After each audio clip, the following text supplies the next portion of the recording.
I'm Carol Angela Davis with your reality news check for Wednesday, the 28th of September, 2011. Your news and commentary. We begin with your headlines. The first story, Eric Cantor's hypocrisy. Also, business is good over at this store. Plus, bad news for U.S. durable goods orders. Then in the auto industry, the U.S. delivers. The question is, for whom? Also, one millionaire says to Obama, please tax me. We'll tell you who he is. Then Iran says it's sending ships to the U.S. border. Also, is it true that Israelis want Israel to accept a UN decision on statehood? Also, a huge drug haul in Afghanistan, and then a beheading in Mexico. Did I say a beheading? I meant to say 5.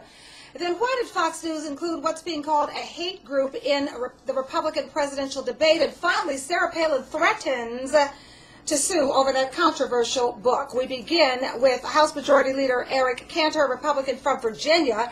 Apparently he was looking for FEMA aid while the agency was struggling to stay afloat during the congressional funding standoff. That's right, folks. That is the word from the Democratic Congressional Committee. It says all the while Congress was trying to figure out how to fund FEMA. Okay, how to fund FEMA. We know what a problem that was.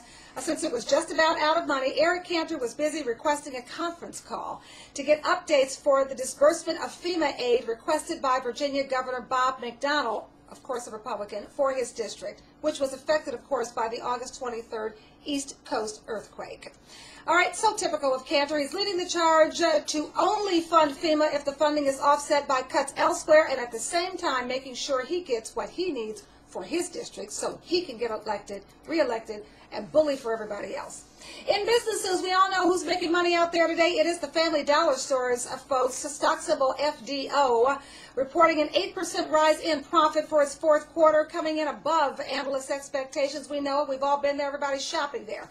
Net income for the fourth quarter increasing to $79.85 million from $73.95 million last year.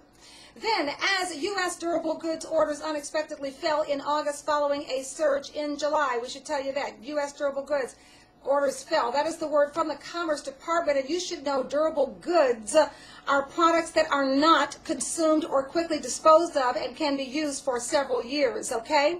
The $200 million decrease in durable goods orders represents a 0.1% decline. The drop in new orders partly offset by a 4.1% jump in durable goods orders in July.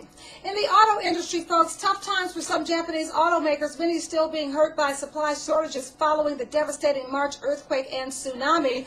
We're talking Toyota and Honda, for example. Their sales in Japan, you should know, have declined, folks. They have declined, okay? They're making their money here in the United States of America. Keep that in mind, folks. You should know that. The United States and Asia, I should say, particularly in China. So the U.S. is filling everybody else's coffers. The question I always ask is, who's filling ours? Because they're really empty. Also over at Google, Google's 59th employee, his name Doug Edwards, he asked President Obama in a town hall meeting to please raise his taxes. Edwards said this about how his tax money is used, quote, I would like very much to have the country to continue to invest in things like Pell Grants and infrastructure and job training programs that made it possible for me to get where I am, unquote. Thank you, Doug. Somebody, please.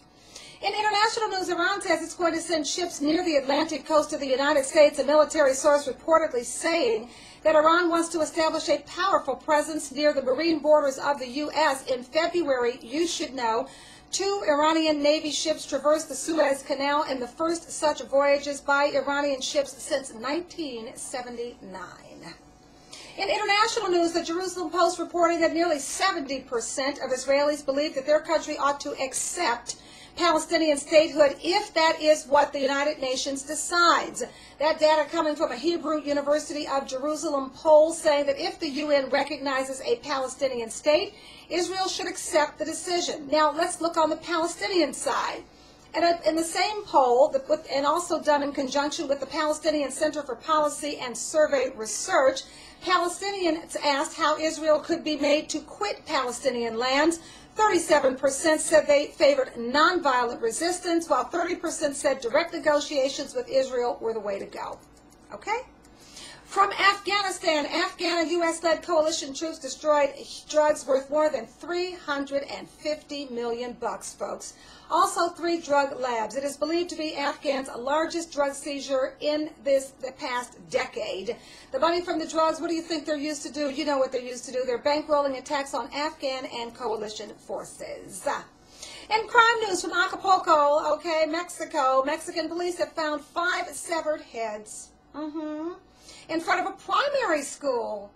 Interesting place to dump them. In the Pacific Coast resort town of Acapulco. Come on, folks. That's where we all have gone to vacation. Make other plans, folks. Police say they are not sure if it is related to the extortion threats that led about 140 primary schools in the city to close temporarily earlier in the month because the teachers and the parents said it was just not safe enough to start classes. Well, those 5 heads dumped in front of a primary school were left in a sack. Any child could have opened that sack along with a handwritten message that threatened 3 alleged drug traffickers.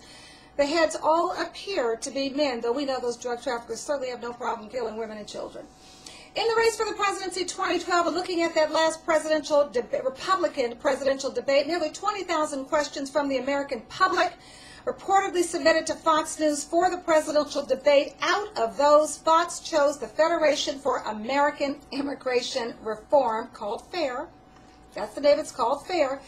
Fox chose them to ask the first question regarding immigration. So you might ask, big deal. I mean, the organization is called FAIR. How bad can it be? Well, what about this?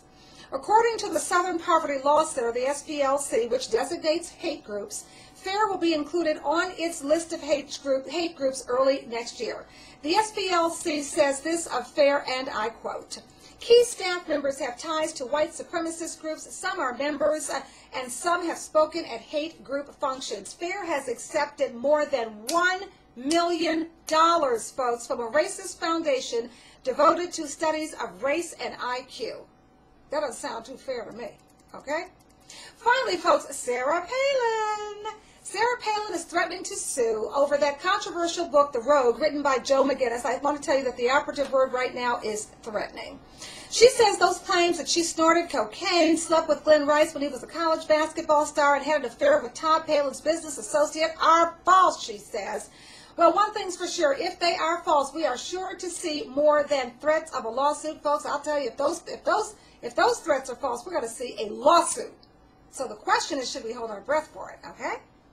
Those, folks, are your stories. I'm Carol Angela Davis. Thank you for joining me on this reality news check for Wednesday, the 28th of September, 2011. I'll see you on Friday, same time, same place, 2 stories. Hope you'll follow me on Twitter. Carol Angela D. Thank you so much. See you next time.